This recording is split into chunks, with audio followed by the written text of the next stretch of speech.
Welcome back. It's the Longevity Podcast. And here is where we cut through the health and wellness noise and serve up the real deal. Because truly, who the heck has time for bad advice? Today, we are thrilled to have Dr. Jenn Simmons, a surgeon turned functional medicine powerhouse, here to blow your mind and possibly ruffle a few feathers.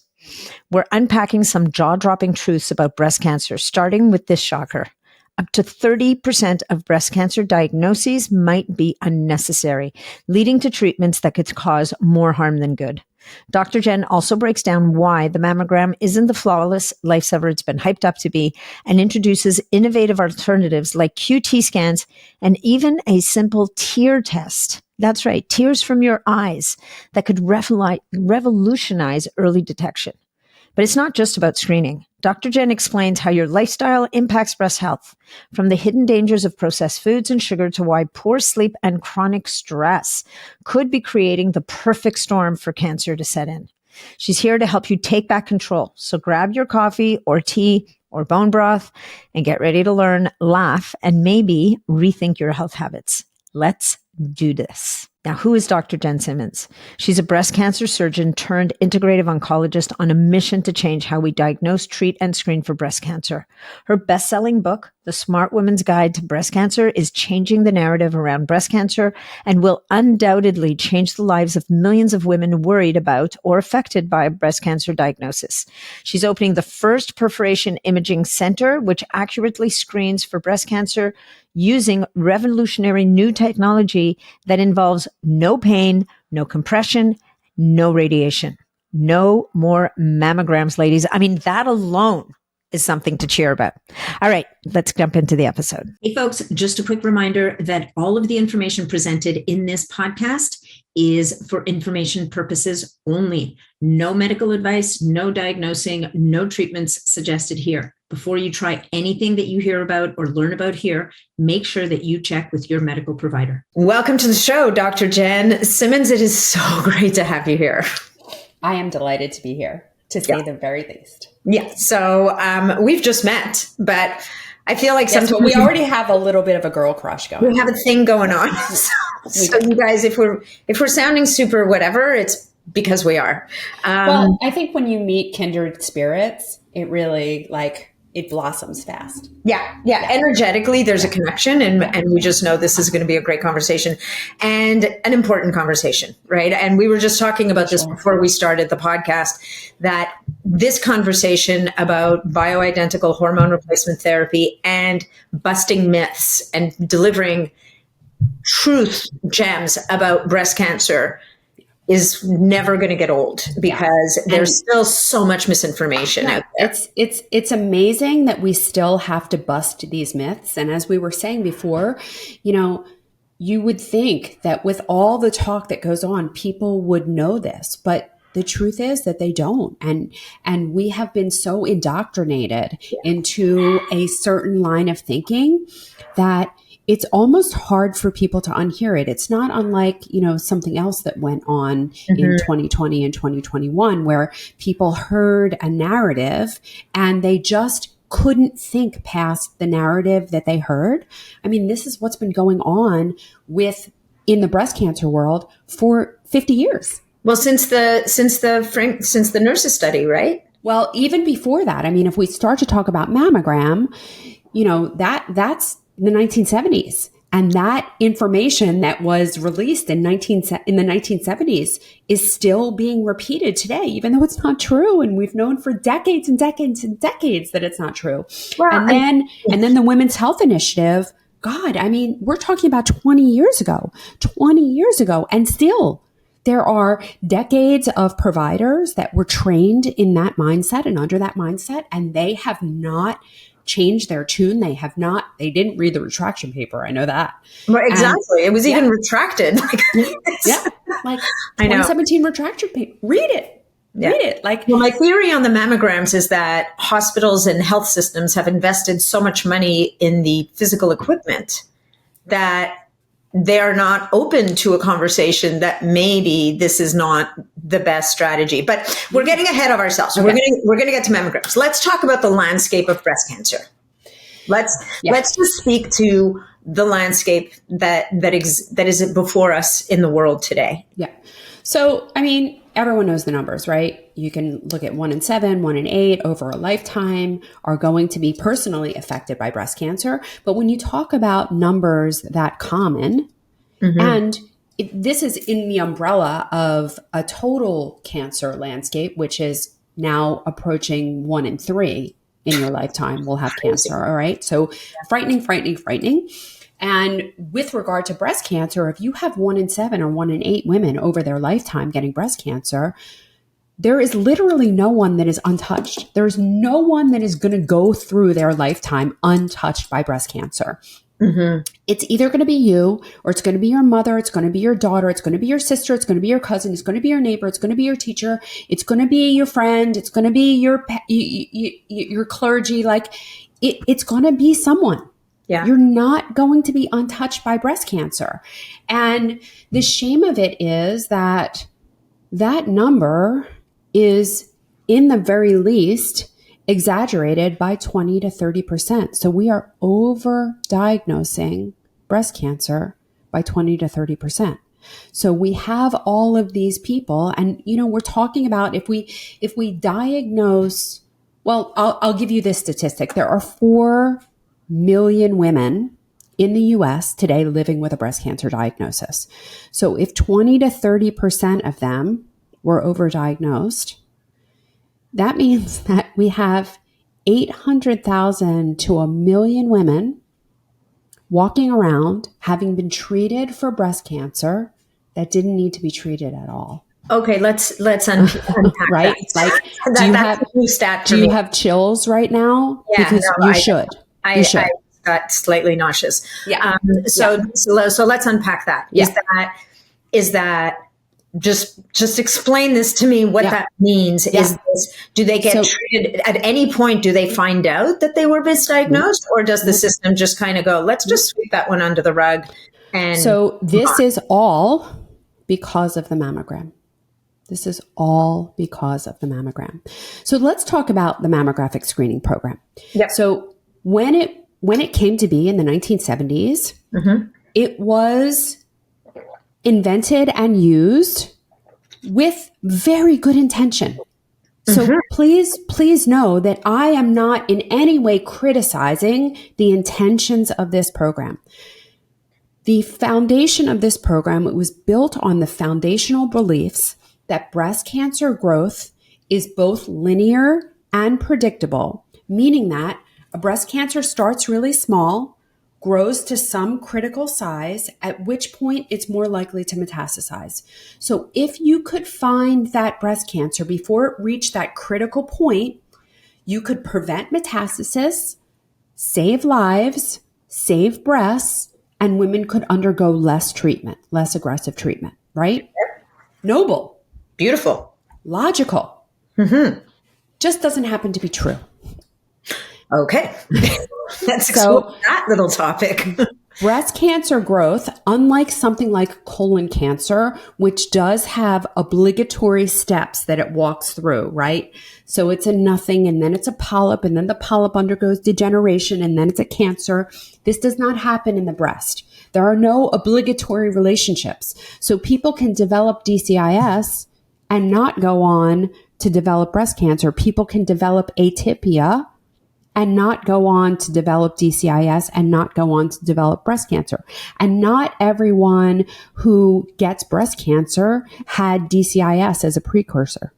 Some people just get breast cancer de novo, meaning that they never had DCIS. They just get breast cancer. What's DCIS? DCIS. I'm in the room here. No. DCIS is ductal carcinoma in situ. Okay. Right. And this is a process where the breast cells are dividing. The cells are abnormal. There's no question about that. But this process is entirely contained inside of the ducts of the breast. And they have no ability to spread anywhere else. So this, by definition, is not life-threatening. No one ever dies of DCIS. And yet, it is treated like breast cancer. And it is treated like breast cancer under the guise of, if you don't treat this, this is going to turn into invasive breast cancer and you're going to die, right? it's unethical. It's unethical that we are saying this to women. And what's happening is they get this diagnosis of DCIS, of ductal carcinoma in situ, and they're scared. They're scared. They think they're going to develop invasive cancer and they're going to die. So what do? They agree to treatment, right? So I'm not even actually talking about the DCIS population, because there are also invasive breast cancers that develop in the breast that never go on to form clinical disease. So we have convinced the world that breast cancer growth is linear and predictable. And so if we use the mammogram to find these things when they're really small, then we can save lives and save breasts. And so what's the difference between a tumor that will metastasize and lead to, tragedy and a tumor that doesn't? Yeah, it's an amazing question, right? And the answer is biology. And the biology cannot be determined by the mammogram. And if we biopsy everything that we see on mammogram, which is what we're doing right now, we still cannot predict. We don't have a test right now that predicts who will go on to have metastatic disease and who won't. There are some genetic tests, there is some testing analysis that can help to stratify people, but still we don't have any reliable way of knowing. But here's what's really interesting. So if you look at the Canadian breast cancer screening trial, which this should really resonate with you, we looked at 90,000 women, 45,000 underwent screening mammogram, 45,000 did not. They just had self-breast examination. They monitored themselves. And this is young women, right? So this is the group of women who we are most concerned about because they are the ones that develop aggressive disease. And the question is, does mammogram save lives and make a difference in this population? So women 40 to 59 years old, 45,000 get mammograms, 45,000 do not. The same exact number of women die of breast cancer in each group. The same exact number of women. Okay? Here's the difference. There are 20 to 30% more women diagnosed with breast cancer in the group of women that screen. These women would have never known about their disease. It would have never affected them. And yet, because they're screening with mammogram, and mammogram is calling all of these things, and we're not waiting to see if they develop clinical disease, they get treated for breast cancer. Now listen, if treatment for breast cancer were benign, that would be fine. It would be fine. But what happens when we treat a woman for breast cancer? She gets blood cancer about 15 to 20 years later. So we put her ages by about 50 years. That's exactly right. Yeah. She ages. We shorten the length, the quality, the duration of her life. It has a significant impact because almost all of the treatments for breast cancer, and I'm lumping them together at this point because most women get all of them. Surgery, deforming, right? Radiation, chemotherapy, anti-hormonal therapy, they accelerate heart disease, they accelerate brain degeneration, they accelerate osteoporosis. These are the three major threats to a woman's life. So if women who have been treated for breast cancer are 2 to 3 times more likely to die of heart disease than women who are not, and heart disease is exponentially the threat to a woman's life anyway, and we're just increasing the risk of heart disease. Have we helped these women? Have we helped them? Okay, so you said that there's no reliable test at this moment that will differentiate between the growth that will turn into, that should be treated versus the growth that can't be treated. So what is the answer to that situation? Because we don't want to sit and wait until it's traveled. So that whole line of thinking is exactly what they want you to say. what they want you to think. Okay, And the truth is, no matter how many mammograms we do every year, the same exact number of women die of breast cancer, because it's that aggressive variant that's either going to present in between mammograms, or it doesn't matter if you find that early, because it's just going to do what it does. The truth is that monitoring for clinical disease is actually the correct thing to do. But what I know it seems so scary, but the truth... Well, it seems a bit frightening to wait for it to progress and maybe to move to another system. But progressing is not really what we're talking about. We're talking about it being clinically apparent, because not everyone will develop a lump in their breast. So if we wait to see who develops a lump in their breast and treat them, that is the right thing to do. Okay, so what are we detecting with the mammogram? We're not detecting a lump. We're detecting like the itty bitty little teeny tiny thing. And even a biopsy of that, you're saying, is not really going to give us any real information. And I mean, when I was in school, when I went back to school to become a nutritionist, I had a teacher. She ironically was a pathology teacher, super smart woman, who'd been living with a lump in her breast for years and absolutely hands down refused any kind of treatment.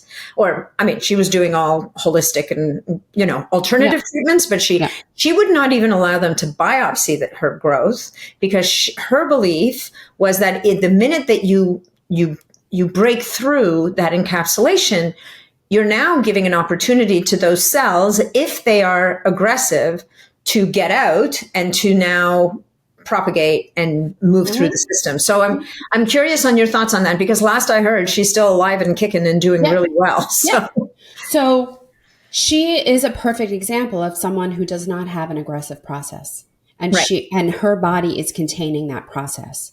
And what we're not allowing for is for that to happen to most people, because most people have a mammographic finding and then are committed to this whole biopsy and treatment cycle.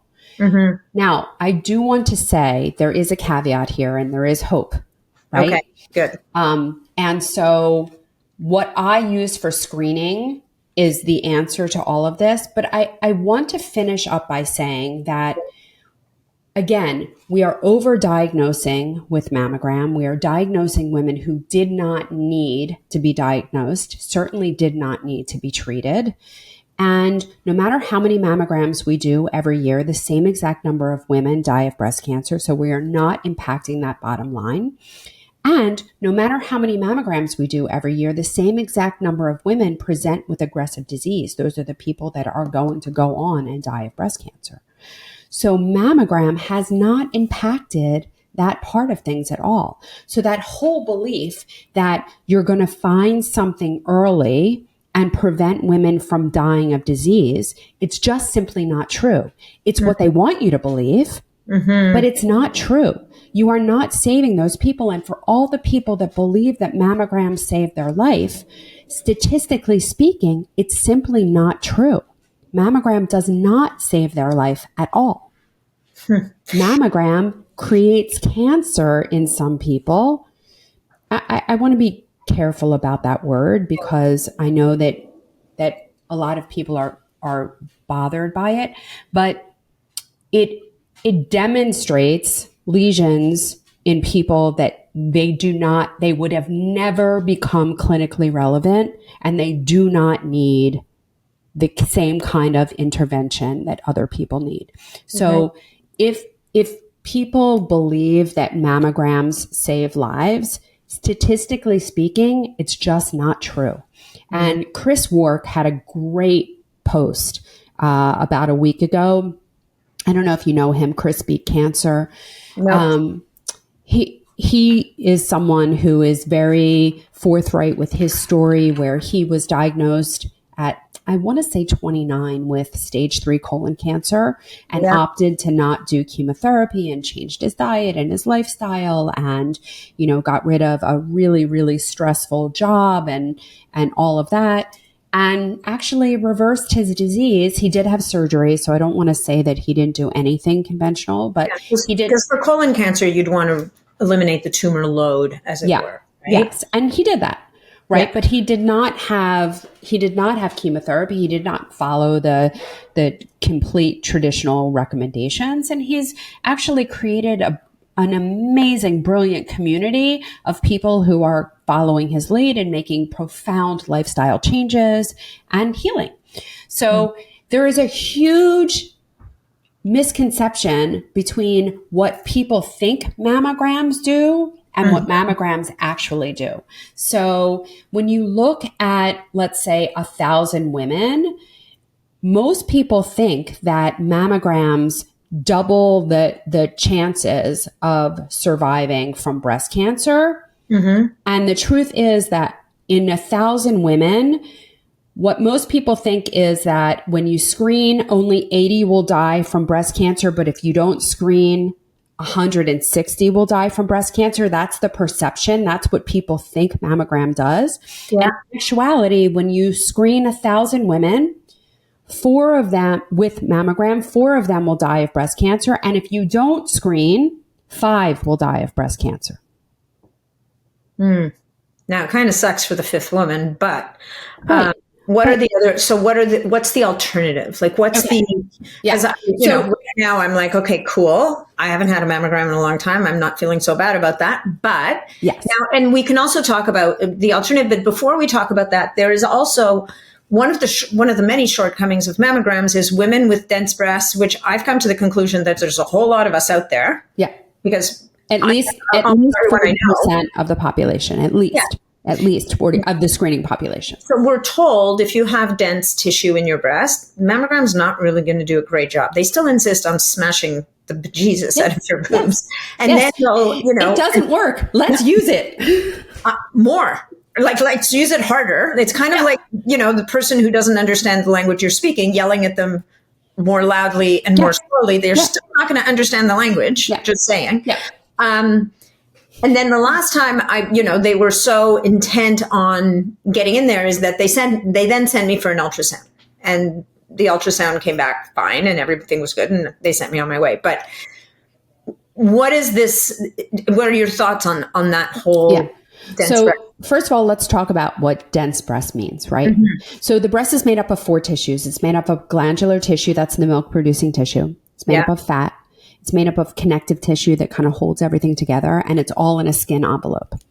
And so when we say you have dense breasts, it means that you have a lot of that glandular tissue as compared to the amount of fat in your breast. Okay. And when you are premenopausal, it is absolutely normal to have dense breasts. Okay. Right? So you are supposed to have dense breasts if you are premenopausal, because you are supposed to be able to feed an infant. And the only significance of dense breasts is as you age and you have less need for that glandular tissue, it is supposed to involute, it is supposed to go away. So the only risk factor in having dense breasts is that if you are postmenopausal and you still have dense breasts, that is often a sign of inflammation, or you just don't have a lot of fat. Okay. Right? Well, that makes sense. But it is not an absolute risk factor for breast cancer. And in the dense breasted population, mammogram is a terrible test. It will miss 40% of cancers in women with dense breasts, which is at least 40% of the population. It's a terrible test. And if you watch the documentary called Boobs, the documentary, don't Google boobs because you won't like what you see. No, and your feed will be destroyed for life. Yes. So. But Megan Smith wrote and produced Boobs, the documentary. It was a totally unintentional documentary for her. She learned about this in the course of doing another documentary, and it really breaks down what happens with mammogram, because the truth is that, we talk about radiation in a number of contexts, right? So in every other context, radiation is bad. Radiation is a known carcinogen. And yet, when we talk about radiation in the course of mammogram, now it's 100% safe. Now it's perfectly safe. Now it's not that much radiation, right? Like the story changes because we gave it a nice name, mammogram, picture of the breast. Okay. Right. You took the question right off my lips because that was my next question is it's still radiation. Well, it's and still plus radiation. Women that are at higher risk, they want to do more mammogram more often. That's exactly right. So now they're getting radiated instead of once a year, every 6 months. And when you look at the technology, according to Megan Smith, I'm just repeating, she did this research. I did not personally do this research, but when you look at the technology, what it does is it auto adjusts for the breast density so that if you are someone with a large breast or someone with a lot of tissue density, that machine is auto adjusting and turning up the radiation in order to be able to penetrate dense tissue. So some women who are getting mammograms are getting 10 times the amount of radiation that someone with a non-dense breast or a small breast or a smaller breast is getting. Wow. So, and this is not being regulated. This is not even being talked about. There are even radiologists and breast radiologists who don't even know this because it's not talked about. So we are radiating women every year, and there are so many arguments and justifications for it. One of my favorite things to debunk is so often what people say is, oh, well, it's the same amount of radiation that you would get in a cross-country flight. In an absolute way, that may be true, but that's not good. But even a 4-year-old understands the difference between scattered radiation and something being coned down into the tissues of the compressed breast. Right? You cannot say these things in the same sentence. We're not comparing apples to apples. We're comparing apples to oranges. They are not the same. Yeah. And it is far more damaging when you're coning it down and concentrating it to the tissues of the breast, which are already vulnerable. This is the canary in the coal mine. So the truth is that no matter that every single mammogram you have matters. That radiation is being retained in the tissue, is doing tissue damage. And the more mammograms you have in your life, the higher your risk is of getting breast cancer. This is a fact. This is something that we have to deal with, and we have to start letting women make an informed decision, and they're not able to make that now because they're told that mammograms save lives. And statistically speaking, that is not true. And they are told that mammograms are safe. And that is also not true. Right? And in the end, mammograms are, I don't have the exact numbers, but I can tell you that mammograms are causing some of the cancers because of repeated radiation. You know, it's not like you just get one mammogram. Yeah. Well, most women, if you start at 40 and go to 70, that's 30 years of radiation. Well, and those stats don't exist, right? Nobody's collecting those stats. I'm sure someone is collecting those stats, but you're going to be hard pressed to find them because like everything else that is anti-industry, anti-government, anti-pharma, anti-narrative, it's really hard to find. It's really hard to find, and you have to do some deep dives, which people have done, and they get silenced. This is a cancel culture. And if you don't toe the line, you get canceled. Yeah. And this is one of the areas where you're getting canceled. So listen, that's the bad news. Here's the good news. Here's the good news. Yes. Here's the good news. Let's okay? Because I have the solution. Cool. So I don't want anyone to fret. Okay. First, here's what you're going to do for screening. First, I absolutely 100% believe in self-breast examination. I think that no one is ever going to know you better than you know yourself. No one. Ever. Ever, ever, ever. Right? Let me give you a newsflash. Every single woman thinks her breasts are lumpy. It's okay. It's okay. Own your lumps. Right? Know what you feel like when you're normal, so you know what it feels like when something has changed. And if something's changed, I think it's okay to investigate that. I am not saying no one should ever have another mammogram. I'm saying no one should have another screening mammogram. Screening mammograms are for the healthy population who you do not have any reason to believe that they have disease, right? Mm-hmm. That's what a screening test needs to be. Screening tests need to be for the normal, healthy population who you don't believe have the disease. They need to be safe, they need to be accurate, and they need to be true, right? Okay. So I believe in self-breast examination. If you are premenopausal, it should be 1 week after your period. That is when the breasts are the most quiet. Mm-hmm. If you are postmenopausal, doesn't matter, just feel them on the first, right? Okay. Once a month. So that's one thing. I really believe in that. People don't feel comfortable with that. They're afraid they're going to miss something. They're afraid that, they're going to discover it when it's too late. It's actually not true, but okay. I have alternatives for you. The first is the ARIA test. This is the tears test. So we secrete very early on in the breast cancer process, we secrete something called the S100A8 and S100A9 proteins. And it just so happens that they are very abundant in your tears. So there is this brilliant company that has come up with this test. And so, I don't work for the company. I have nothing to do with the company. I just learned about their technology. You put this little piece of paper in the corner of your eye, close your eye for 5 minutes, send it off to the company. They check for these S100 proteins, and they give you a risk stratification: low, medium, high risk of having breast cancer.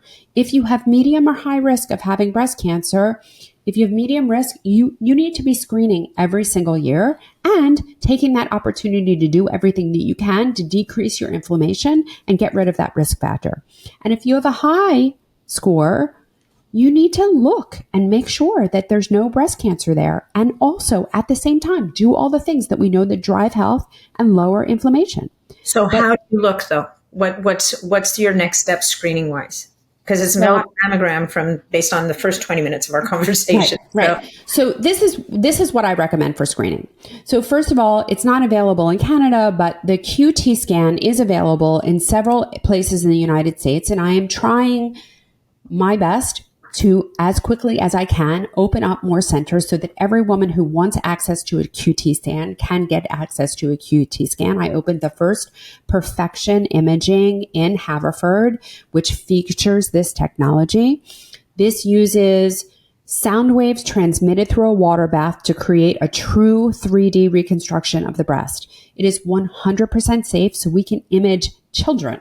We can image everyone because there is no radiation. There is no compression. It is comfortable. Actually, most women fall asleep during their scan. Mm-hmm. Scan takes around 15 or 20 minutes. And it is highly accurate. It's highly sensitive.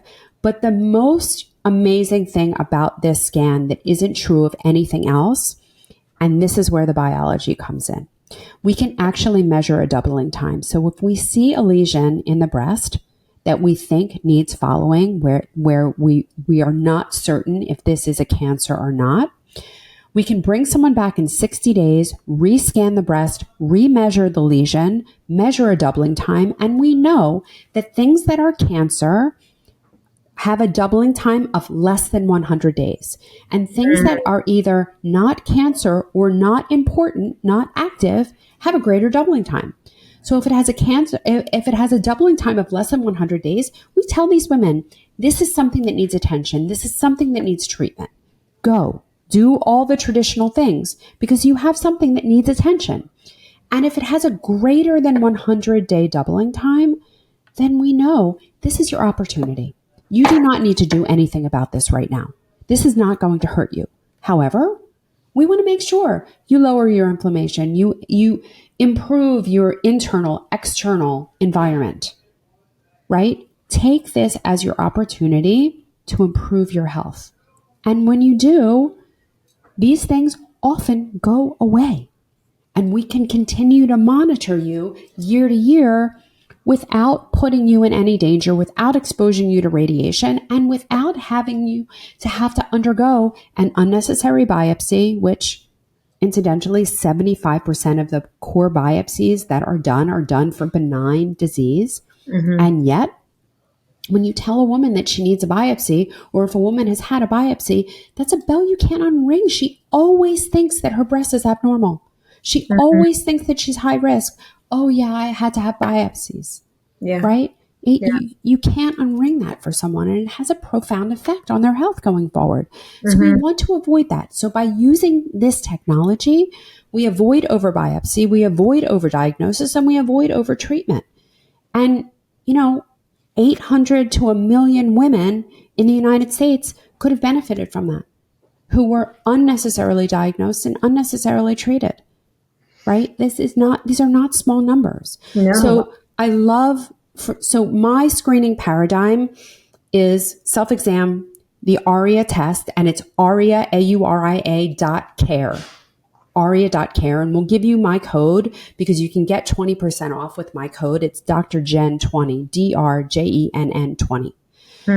And then if you have access to a QT scan, amazing, have a QT scan. Now, it's only in 8 places, so let's talk about what you should do if you want to image and you don't have access. Sorry, let me ask you a question first. So how hard is it for someone who's from out of the country or out of state to get access to the QT scan? I mean, first of all, it's not covered by insurance, so it's not covered by insurance. It's a $550 test. It's not a $5,000 test. And we scan people from Canada every single day. They come and visit us at our center. Yeah. So thermography was touted as being a breast cancer screening test. I love thermography. I use thermography. I just don't use it as a breast cancer screening test because it's not. Okay. What thermography does is it finds inflammation. It finds a heat signal, an increase in heat, which is associated with inflammation. Most breast cancers are slow growing and will not put off that inflammatory signal. And so it is definitely going to miss some breast cancers. In my opinion, that's probably okay because those probably aren't the ones that need aggressive intervention and treatment anyway, right? But I just want to be very clear that thermography is not a screening tool for breast cancer. It's a screening tool for inflammation. That said, I still use it. Because I was going to say, if your breasts are showing up with inflammation, whether you have breast cancer or not, it's a sign that you're going to have to take care of the house. Like you've got a problem. And so I use thermography and I use it for opportunity. Here's your opportunity to know where there's inflammation in your body. Let's address it. Let's fix it. Let's decrease the amount of inflammation that you have and lower your risks of getting a host of diseases, not only breast cancer. Right. All these chronic diseases, right, are the basis of almost all chronic disease is inflammation. Yep. So let's eliminate the risk factor. Let's eliminate the cause. Right. So I fully believe in thermography. I just want to be clear as to what it does and why to do it. Okay. And then, for those that don't have access to QT and want to be imaged, you can use the ultrasound, but the ultrasound to me is problematic for several reasons and not for the reasons that most people think. So the biggest objection that kind of mainstream conventional medicine has to screening with ultrasound is that it won't pick up calcifications. Calcifications are often the earliest sign of something called DCIS, ductal carcinoma in situ, that non-invasive condition that we talked about before. And it's true. Ultrasound will not pick up calcifications. My response is, I don't care. Right. We talked about that earlier. Right? I don't think all these women need to know about DCIS or that they have DCIS because it is not something that I don't think we should be treating DCIS like it's breast cancer. I don't think we should take a disease that is 100% survivable and decrease survival because the treatments for breast cancer are not 100% survivable. right? Yeah. People get heart disease from the treatment from breast cancer. People get osteoporosis from the treatments for breast cancer. People get brain degeneration from the treatments for breast cancer.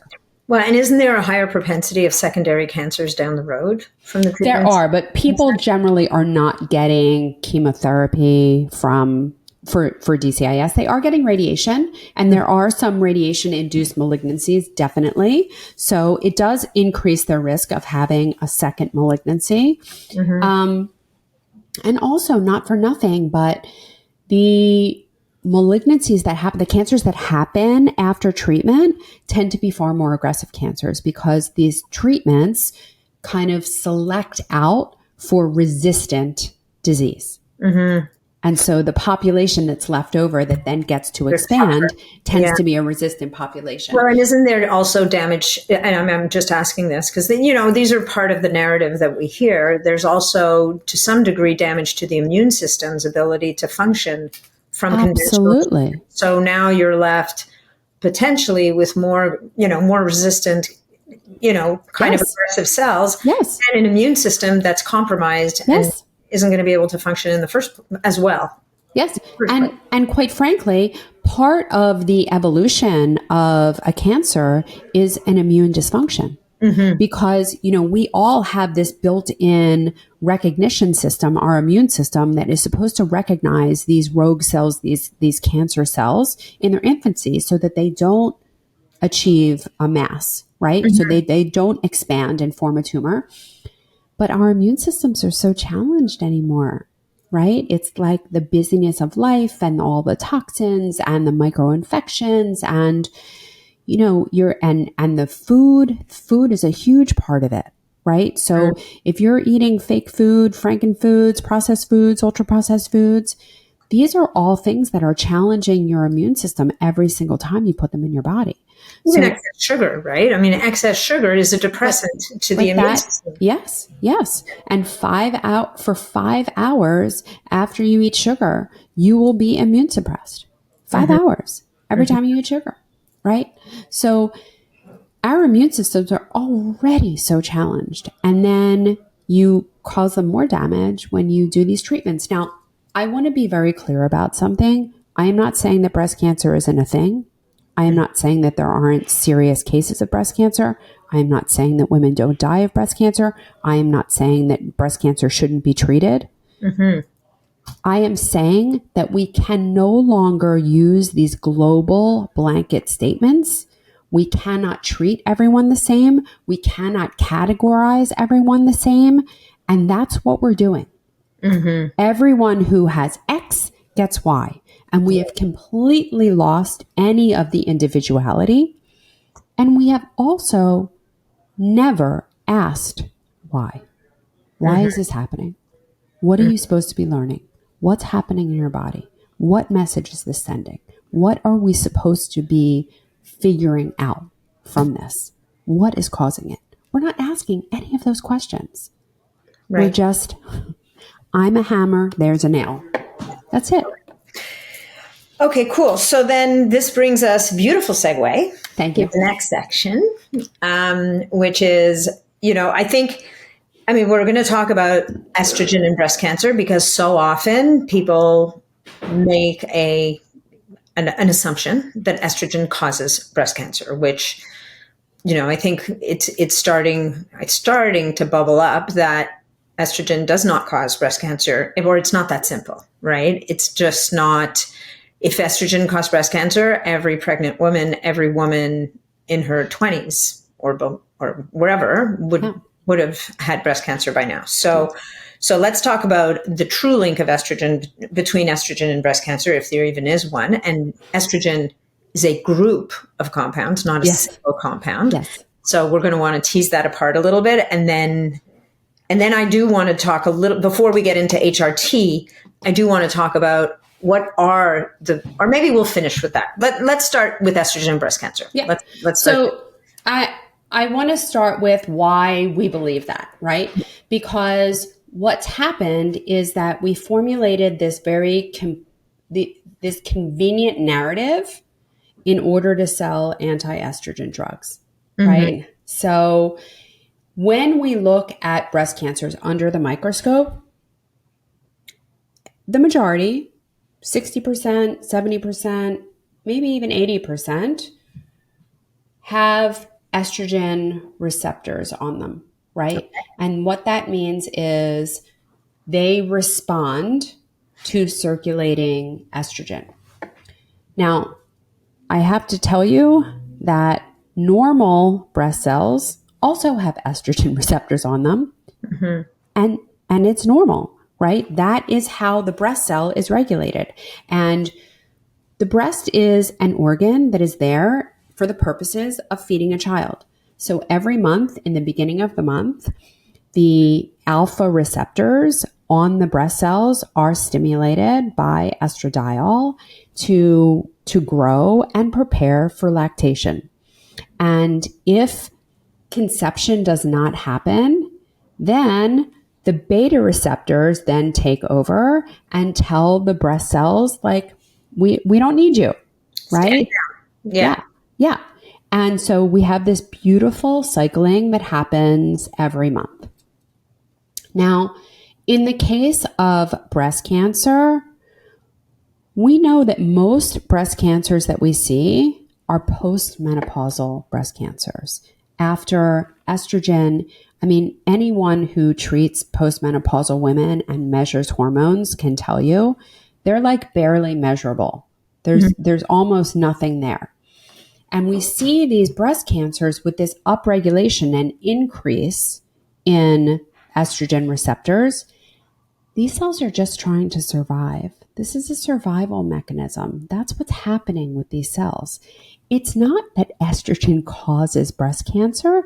It's that estrogen, and I'm using that term, but I'm really describing the estrogens. We have 3 of them, 4 if you're pregnant. Yeah.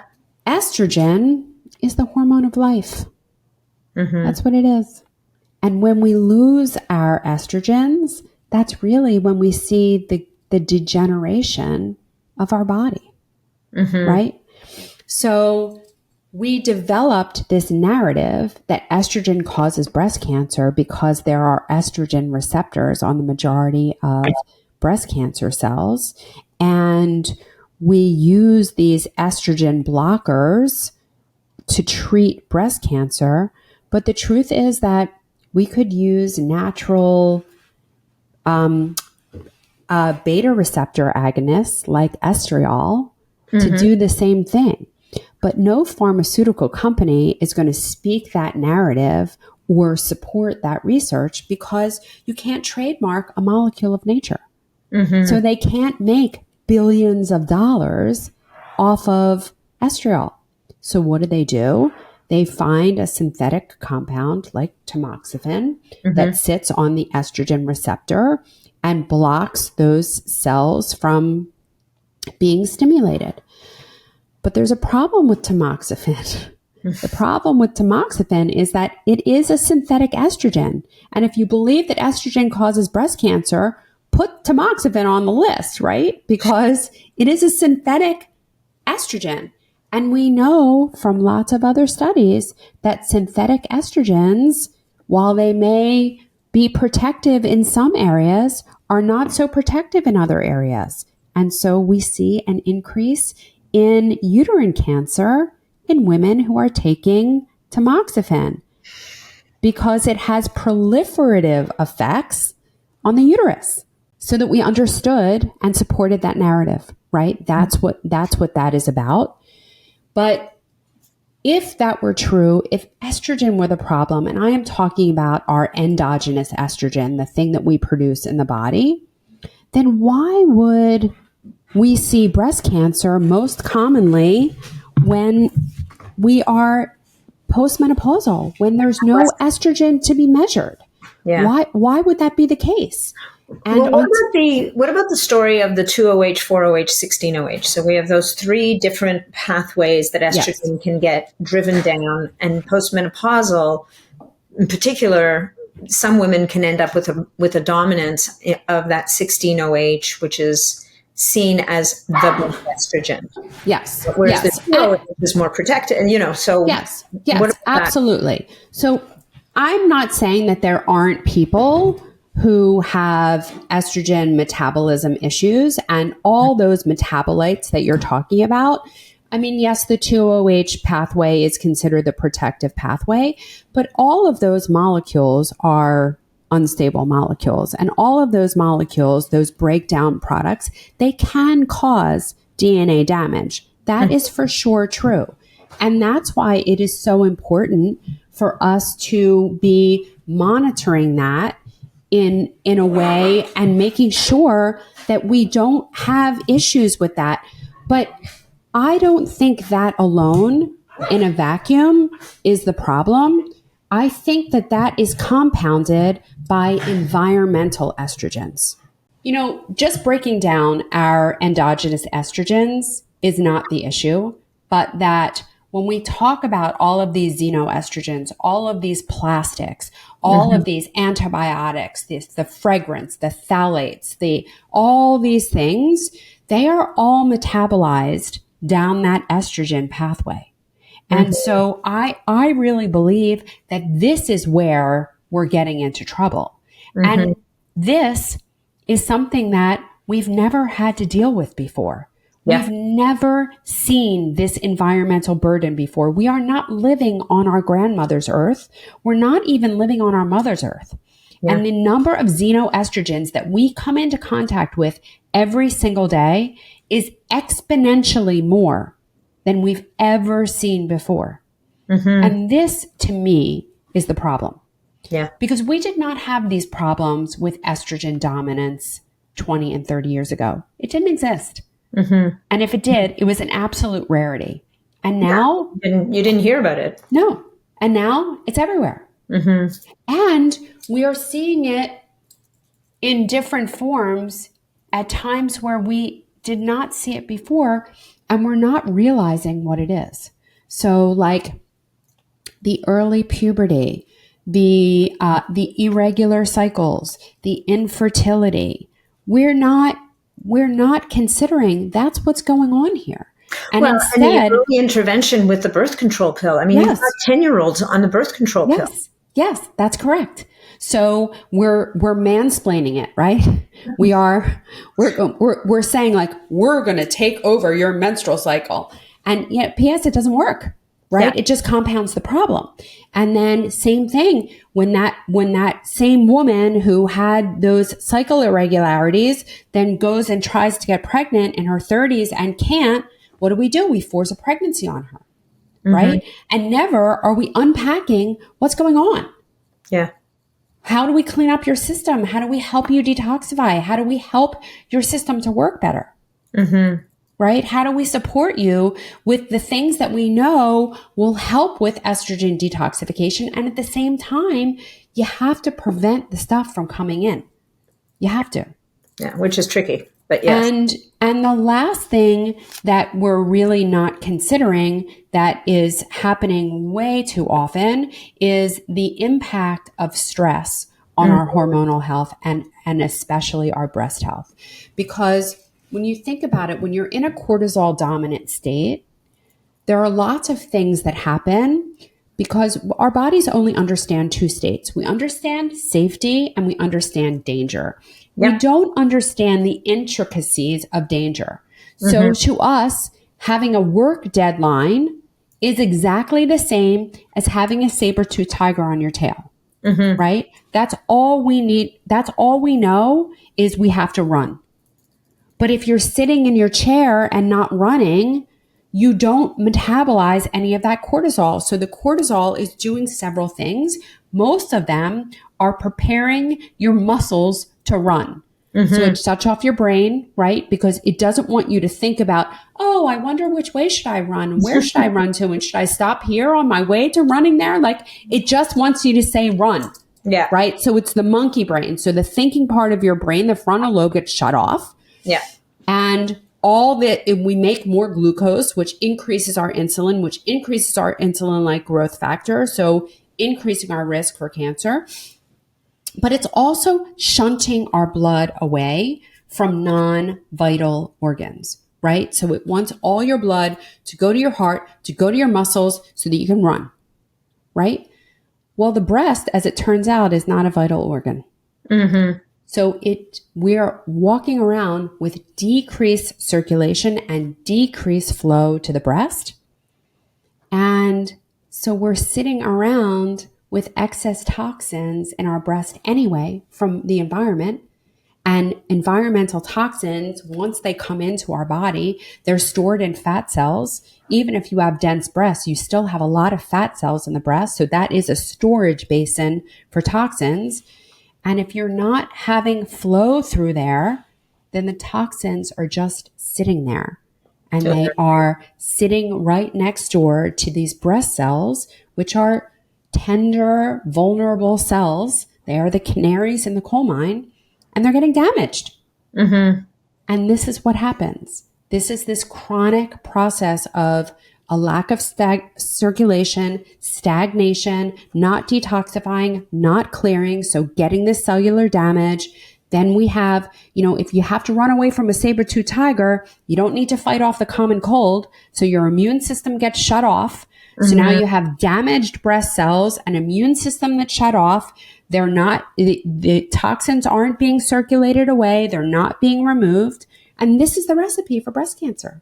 Well, and you're not sleeping. Like, can we add sleep to the stressors, to the stress? Of course. Right? Because you can't sleep if there's a saber-toothed tiger outside of the cave. Yeah. Like, if you think that there's a saber-toothed tiger outside the cave, you're like this. Yeah. Hypervigilant. Yes. Sure. Yes. For sure. And this is what's happening. This is what's happening. So, we need to stop this narrative that our estrogen is hurting us. We need to stop this narrative, and we need to talk about why are we not metabolizing? Why are we not moving our hormones through like we're supposed to be moving our hormones through? Constipation is another huge issue here, because if you don't get rid of those metabolized hormones through your stool, that's the third stage of detoxification. Stage 1 happens in the liver. Well, 1 and 2 happen in the liver, but stage 3 is eliminating it through your stool. If you're not doing that, you're just going to resorb those hormones and become estrogen dominant. So, we use this term estrogen dominance and we blame it on our hormones, but that's actually not what's happening. And we have to start asking why. Yeah. Why are you estrogen dominant? And so the lifestyle, so this leads us to a lifestyle recipe for reducing our risk, right? It's not going to eliminate it, but it's going to reduce it. And so I'm just going to throw out a couple of terms at you, and I'd love you to thumbs up, thumbs down, yes, no, and in addition to. So supporting the liver, in my mind, is probably one of the most important things to do, because our liver is overburdened, very much like you were talking about earlier, completely overburdened by the environment and by this narrative that we need to have a bottle of wine every night to relax. I was just going to mention the 800-pound gorilla in the room. Yeah. Right. So we if have I see one more wine bottle meme with a woman on it, I know. So we have so normalized alcohol that I remember I had a post, I think last week, and I listed like 5 invisible causes of breast cancer. And someone said, well, you didn't mention alcohol. And I was like, because it's not invisible. Is alcohol invisible? Yeah. And she said, well, most people don't know that alcohol causes breast cancer. And I'm like, if you don't know that alcohol causes breast cancer, and if you think alcohol is invisible, I think that you have bigger fish to fry. Well, but the problem is, like, out of compassion to this person, the narratives that are being pushed on people are contradictory. Like, there's so much, we have governments who prioritized, and I'm going to get myself into a whole swamp here, but they prioritize keeping liquor stores open during a pandemic over people's access to outdoor fresh air. And so if you don't like it's the fact that we have, in Canada, in Ontario, we have these giant, beautiful, spectacular, mega-sized boutiques showcasing all the sexy, beautiful alcohol that's available to you. And yet we struggle to provide people with basic care, to medicine or to healthcare, as opposed to sick care. So I think that, I hate to I hate to wave my big flag conspiracy theorist. Yeah. But I'm going to careful, anyway. yeah. I mean, like, the truth is, this is very much by design. Because if you get people sick, you can keep people sick. And there's a very intentional design about that. And it's from, it's from birth. Why aren't we talking about every child should be breastfed? Why aren't we making breastfeeding so easy for women that you would be crazy not to do it? No, instead, I mean, listen, when I was a child, granted it was a long time ago, when I was a child, if you breastfed, it was like you were either poor or ignorant, or you couldn't afford formula, whatever it was. And then even when I was having my kids, which granted was 20 years ago, when I was having my kids, there was this whole narrative that formula was better than breast milk because it was engineered to have all the things that that a newborn needs, including corn syrup, apparently. Yeah. Without pentadecanoic acid that only got discovered like 10 minutes ago, or plasmalogens that nobody knows about. Yeah. So the thing is that we start kids on early formula, so early introduction of cow's milk, which incidentally, cow's milk was for baby cows and not for baby humans. And so then, that starts a lifetime of allergies, of food sensitivities, and then we get into that whole time of menstrual irregularities. And so then we give birth control pills, and then we get into infertility, and we have all this toxic, ultra processed food given all along the way. We're getting kids addicted to sugar. We have children with adult diseases, things that we didn't see this childhood obesity of 2 in 3 children being overweight or obese. That was unheard of. With fatty liver disease, with hypertension, with lipid disorders. We didn't see that. It was unheard of. Children, I mean, of course there was type 1 autoimmune diabetes, but type 2 diabetes in children, unheard of. And yet we see it now. We see it all the time. Insulin resistance in children all the time. Yeah. So we are literally creating this society to be dependent on pharmaceuticals. And yes, we are living longer for sure, but we are not living better. Yeah. Nothing like that. For sure. Okay. So what are the top, we're crossing the hour. There's a few more things I want to get through before we say goodbye. Okay. So what would you say are the top, and you can pick the number, it could be 5 or 6. I don't want to impose a number on you, but what are the top 5 or 6 lifestyle strategies that you believe that you would encourage every woman to adopt as soon as humanly possible in order to support proper metabolic and, physiological health, to improve the function of your body and decrease your chances of having a problem with breast cancer or anything else, but we're talking about breast cancer today. Yeah. So the first thing I think that everyone should be doing is getting into circadian rhythm, starting to be aligned with the rhythm of the sun, right? Yep. And so we are creatures of habit. We are completely tied to circadian rhythm. We know that there is a ton of dysfunction if you live in opposition of circadian rhythm. You can look at night shift workers. You can look at chronic short sleepers, people who sleep less than 5 or 6 hours a night, and they have chronic diseases, all of them, and far increased rates of those chronic diseases because they're not awake when they're supposed to be awake and sleeping when they're not and they're sleeping when they're not supposed to be. And I don't have the solution for night shift workers. Like, it just sucks that you're a night shift worker. But there is really no way to avoid these chronic diseases if you're going to do that. So for me, I think that everyone should get direct sunlight within 10 minutes of waking. Yep. Try to see the sun in the middle of the day and then watch the sunset. These are all cues to your brain of how to regulate your hormones. In addition, if you are outside during those times, you are outside in nature. If you can be somewhere where you can take off your shoes and ground to the earth and discharge some of that electrical, magnetic energy that has come through you, it will serve you well. Right? So Yeah. I believe in multiple exposures to direct sunlight. And I also think that we need, at the same time, we need to be aware that we need the sun. It is our life force.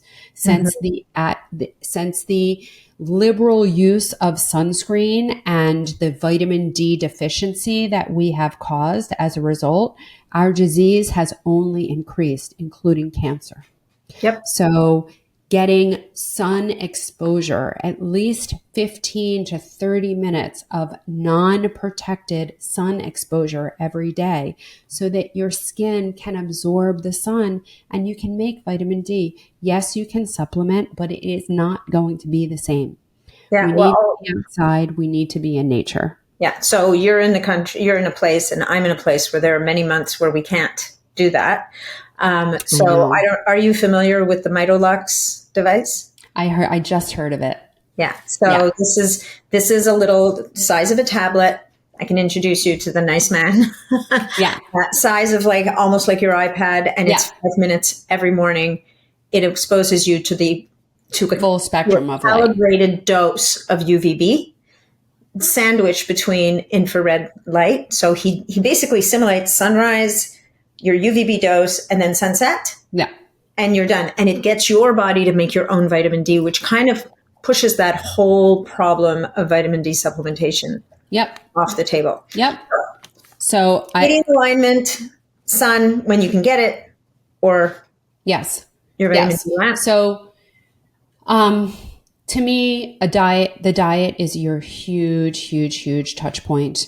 80% of our exposure to the outside world is through what we eat and drink every day. Mm-hmm. Everything that you eat and drink is either lifting you up or putting you down. Mm-hmm. And so I know that there is no one right diet for everyone. We are all bio-individual, and what's right for me may not be right for you, and what's right for you may not be right for me. I do have some basic rules, but remember that I live in a world where everyone has breast cancer. And so what applies to my people may not be universally applicable, but what I talk about is a whole food, plant-based, low glycemic, grain-free diet. And where you get your protein, as long as it is clean and minimally to unprocessed, is your choice. I'm not God. I'm not your mother. I'm not your teacher. I'm not your pastor. I'm not any, there's no judgment here. This isn't church or synagogue, right? This is what's right for you, what's right for your body. And as you get older, we have different needs. We have increased protein needs. We get less and less efficient at extracting protein from food. So as you get older, you have different needs. And according to the times of the year, you have different needs. Mm-hmm. So I think that this is constantly changing, and you need to constantly be checking in with yourself and making sure that you're getting what you need. I want to talk a little bit about movement because that ends up being really important. Sitting is the new smoking. If you are going to the gym but sitting the rest of the day, not good. Mm-hmm. Not good. exercising couch potatoes are still at risk for all of the chronic diseases we see with sedentary lifestyles. Yeah. On the other end of it, over-exercise is a problem too, because it's very inflammatory, right? Because again, your body only understands safety and danger. So if you're a marathon runner, your body thinks you're running away from a saber-tooth tiger all the time. We're only designed to run away from that saber-tooth tiger for like 30 seconds or be eaten. Right? But we're not meant to run for 3 hours or 3 days or 3 weeks or 3 months or 3 years. Right. Yeah. But this is what marathon runners are doing. And so many of them land up in my office saying, I don't understand why I got breast cancer. And I'm like, I don't understand why it took this long. Yeah. Right. So over-exercise, under-exercise is a problem. And when you exercise, how you exercise matters. Because we have to maintain muscle mass after a certain age, and it gets harder and harder to do it. So you have to start to think about weight training in your 40s. So you need to build that muscle so that you can continue to build it or maintain it in your 50s or beyond, because that is the center of your metabolism. And you can't have metabolic health if your fat to lean muscle ratio is too high. So you have to build that muscle, lift heavy things. I think everyone should have a fasting practice. We are not meant to be grazers. You do not do well in the long run if you're a grazer. There are lots of different ways to fast. It should probably be a combination of them. And you should respect the time of the year. So during the summer, you have shorter fasting windows, and during the winter you have much longer fasting windows. And just remember that we are evolutionary beings. And if you were outside of the cave after dark eating, you were probably going to be someone else's food. Right? So we are not meant to eat after dark. Our metabolism changes significantly after dark. So eat during the day, fast when it's dark. I think a couple of 72-hour water cleanses every one every quarter is really good to reset your cells and to allow for cellular damage clearance and to reset your hormonal system and that kind of thing. So I'm very in favor of fasts. And the last thing that I'll say that everyone should be really aware of is how much blue light exposure you're getting, how much electromagnetic field exposure you're getting. You know, if you're not sleeping at night, but you're up until the time you go to bed on your device, that's why, right? After dark, we need to turn off those overhead lights. We need to have eye level light or below. And we need to be off of those electronics. That blue light tells your body that you're supposed to be awake. And if you're not sleeping, sleep is where the healing happens. So if you're not sleeping, you're not healing. So we need to prioritize sleep. And in order to sleep, we need less stimulation. So making your time and your space after dark quiet. Beautiful. I love it. And I'm sure there's more, but I could go on all day. I know. Well, one thing I did want to say is we talked a little bit about the congestion in breasts, the congestion in the lymphatic system. And one of the things that movement and exercise helps with is keeping that lymphatic system moving. But 100%. you can even be more direct about that, because I think I'm only mentioning this because I think it's really important. And you probably didn't mention it just because I asked you for 5 and you're like, okay, how long am I going to go with this?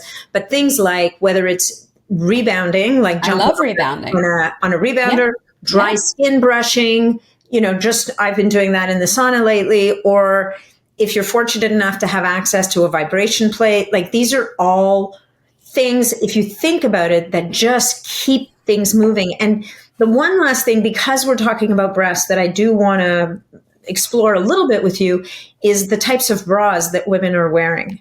Because, and I don't know how relevant you see that as being, but would love to invite you to weigh in on that a bit, because you've got women wearing like these very restrictive, I stopped wearing underwire bras years ago. Now, having said that, I'm lucky. I'm not a giant, I'm not overly endowed. And so it's easier for me to make that decision. So with respect to our sisters with bigger sisters, I don't want to impose on them a different way of. Yes. So I think my answer here is it depends, right? Okay. The restriction is not helpful. It does stagnate circulation. It does create this environment where there is more lymphatic stagnation for sure. I think that, if you're out and about and you're not comfortable being without a bra, for sure wear one. I would try to wear the bra that is the least restrictive, especially when you think about around your rib cage and things like that. So wear the bra that's the least restrictive, that makes you feel physically comfortable. Yeah. Right? Yeah. I'm like you. I have an A-cup breast. If I'm wearing a bra or not wearing a bra, no one notices. I'm very lucky that way. There are lots of people who that doesn't apply to, and I understand and respect that. So you need to be comfortable in and live within societal norms.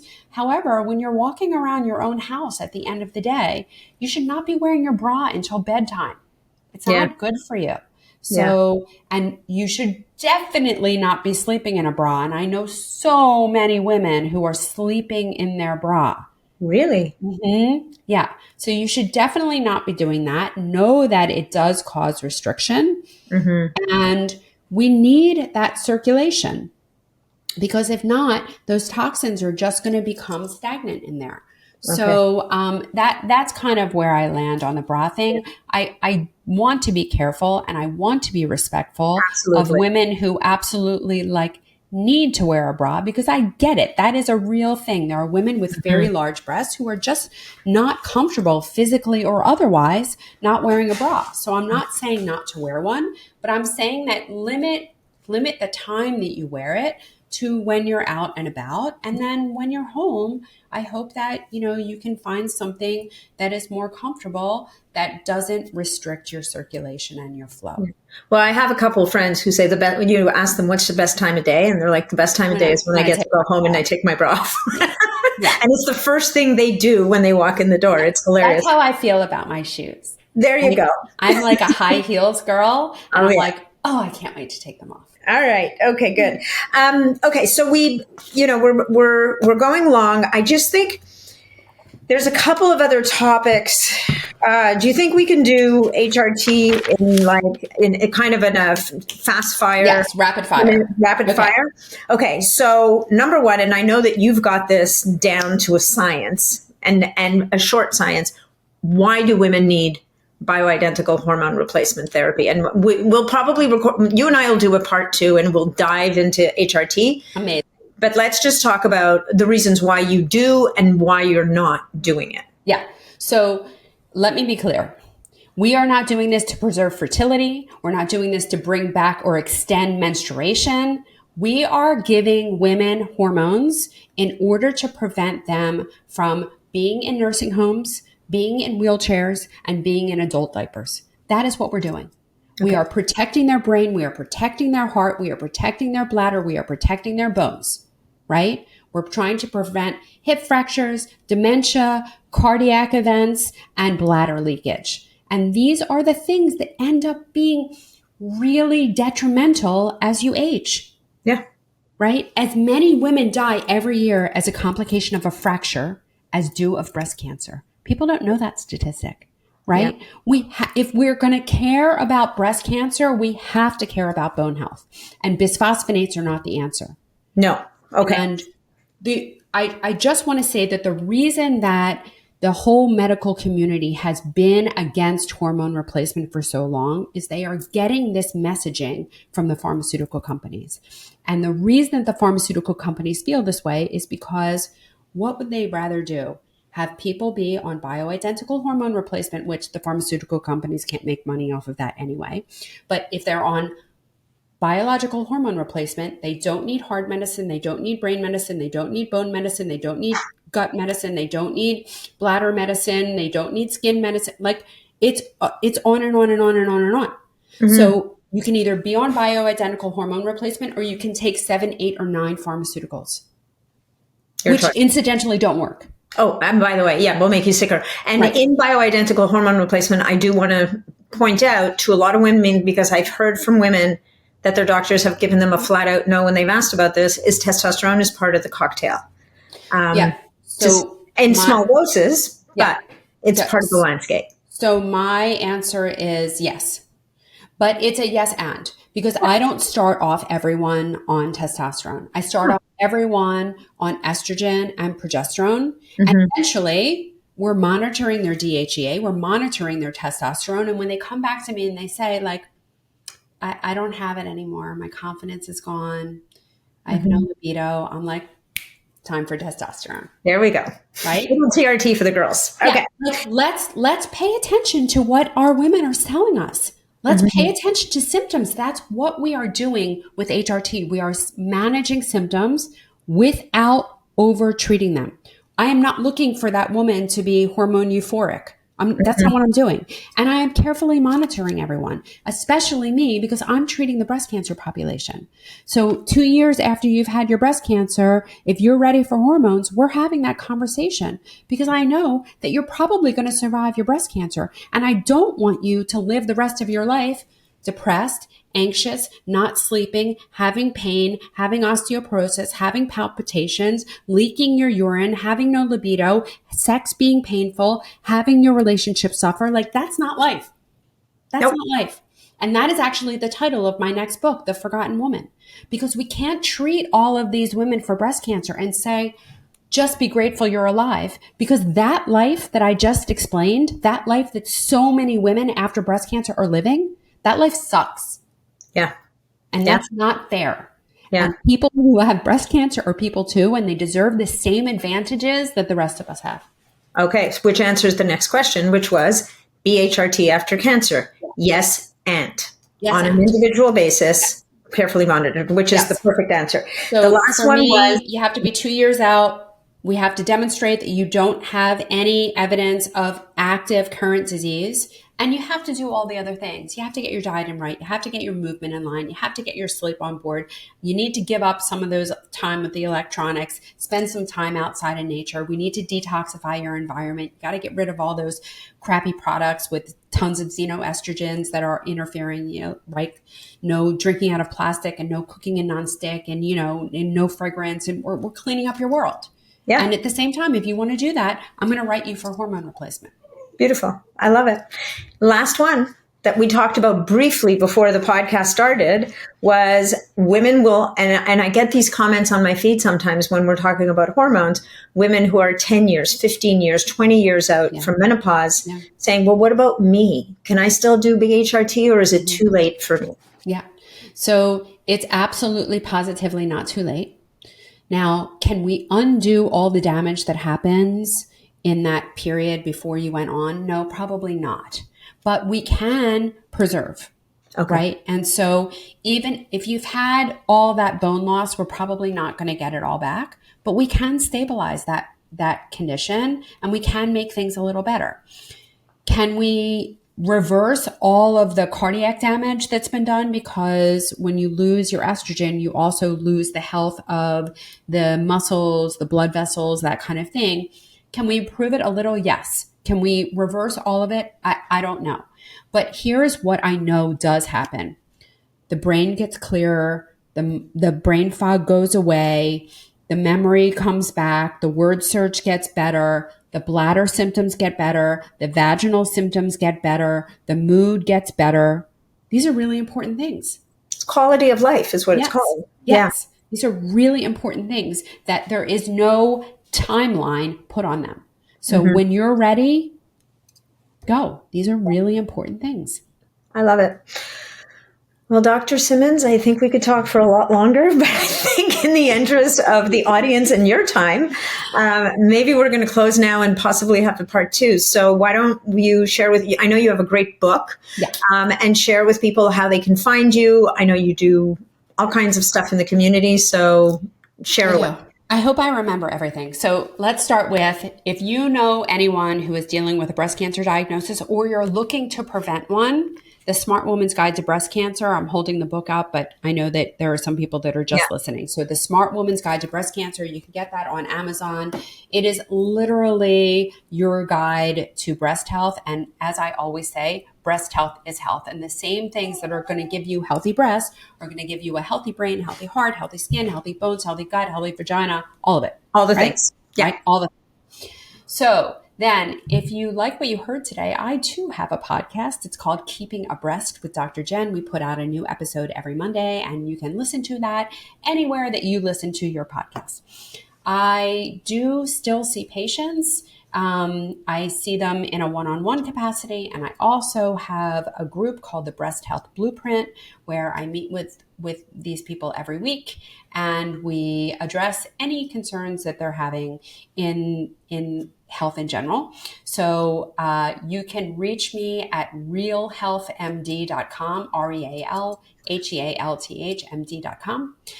I'm on all the social channels at Dr. Jenn Simmons, and my Jen has 2 N's. My imaging center in Haverford, Pennsylvania, and in Novato, California is called Perfection Imaging, and the perfection is spelled with a Q in the middle instead of a C. Nice. And Mm-hmm. I had one last thing, but now I can't remember what it was. So, I'll just tell you that anyone who is interested in that ARIA test, it's Yes. AURIA.care, and you use the code DrJenn20, DRJENN 20, to get 20% off, because that is what I am universally using for screening. It's something that you're doing at home, and it is 91% sensitive and 58% specific, but it is a very, very, very powerful and useful tool in this day and age where there are so many things that can hurt you. This will not. I love it. I love it. Thank you so much. This has been so great. I've learned a ton. And I mean, I always do in my podcast, but you certainly blew my mind a couple of times there. So thank you so much for the work that you do. And My for pleasure. all the women that you help. Thank you for having me. It was a pleasure. And I look forward to do it again. talking with you again. Absolutely.